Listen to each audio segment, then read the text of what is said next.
Who in Qantas is in charge of negotiations between Qantas and the Prime Minister Albanese's office to agree to assist with the Labor government's Yes campaign for the referendum? Mr Finch, can you help me with that?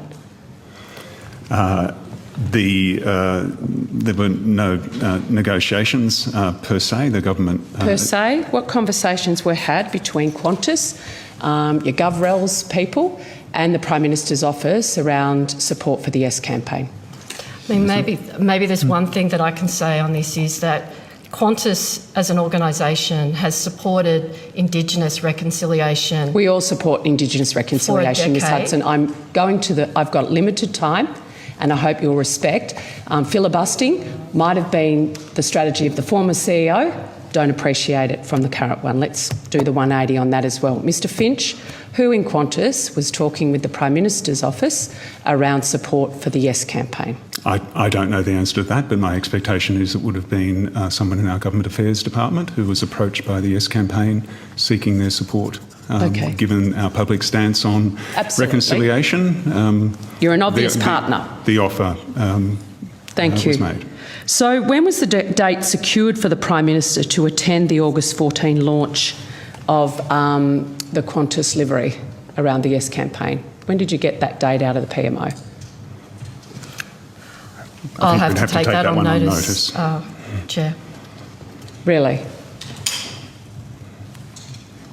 Takes time to paint a 737, an Airbus and a Dash 8 turboprop and find time in the Prime Minister's diary. How long does it take to paint a plane?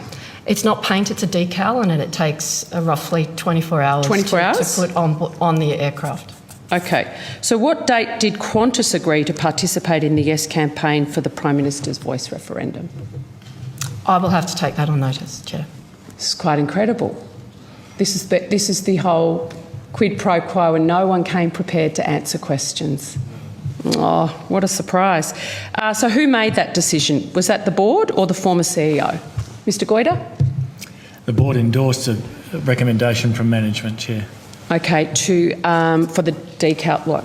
Is there a nicer way to say decals? To support the Yes campaign. To support the Yes campaign. So when was that decision made to support the Yes campaign?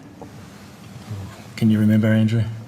Maybe Mr Finch can look it up on the minutes that will be on that laptop. And Mr Goyder, that's Qantas's decision to support the Yes campaign. And then when was the decision made that that part of that support would include a launch with the Prime Minister, decals on a range of aircraft and the decision to fly Yes campaigners for free? When was that decision made? No, I don't know that. You don't know the decision? No. Do you know when that decision was made? I don't. We can take that on notice. When that decision, Ms Hudson, was made? No, I agree. I think we will need to take that on notice, Chair. Do you have the board minutes on your... I don't, no. No? Does anyone behind you have Sorry, those? Chair, your suggestion of a quid pro quo, could you elaborate, please? Oh, I've been quite public about that. I'm sure you've read all the media releases and all the media commentary, Mr Finch. Guess what?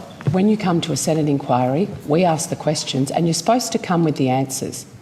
A bit like failing to hand in a submission, not having details about when you had made significant decisions in partnership with the government just shows the level of disrespect. How long did it take to arrange for the planes and when was the procurement for that work done? As I said, the time it takes to put the decal on the plane is literally overnight, and I can get you information of how long it takes to put the decal. So on notice, I would like, who was the company that you used to procure that? What the date was when that contract was undertaken? And Mr Goyder, would this be typically a decision made by the board to have the Prime Minister at the launch of something as significant as the Yes campaign for Qantas, given your public stance as a company and how important this is to you? No, it was not a decision made by the board. It wasn't a decision made by the board. It was a decision made by management. Yes. Under the former CEO. Yep. And was reported to board that this is what we're going to do, the PM's going to be there. No, Chair, the support of the Yes campaign was endorsed by the board previous to that. Yes, obviously. My question goes to when was this actual specific arrangement set up? I'm unaware. You're not aware, so if you are aware of what goes on in your board meetings, which I'm sure you are, Mr Goyder, you're very experienced, this didn't come to the board, did it? No. No. So this was a decision made by the GovRels people in Mr Finch's section. Yes, Mr Finch? Another Andrew McGuinness's section, Government Affairs. Andrew McGuinness. So was this a decision made in Andrew McGuinness's section? Which decision, sorry? The one we're talking about, Mr Finch. No, that was a decision by the former CEO in consultation with the GMC. Okay. The Group Management Committee. And then it would go through a normal procurement process internally. Correct. Right. And so who would be setting up the meeting with the Prime Minister's office? Again, we'd have to take that on notice. My expectation is that Mr Joyce's executive assistant would have reached out to the Prime Minister's office to invite him. And is she still in the employ of Qantas? Well, I'm assuming it's she. Isn't that terrible?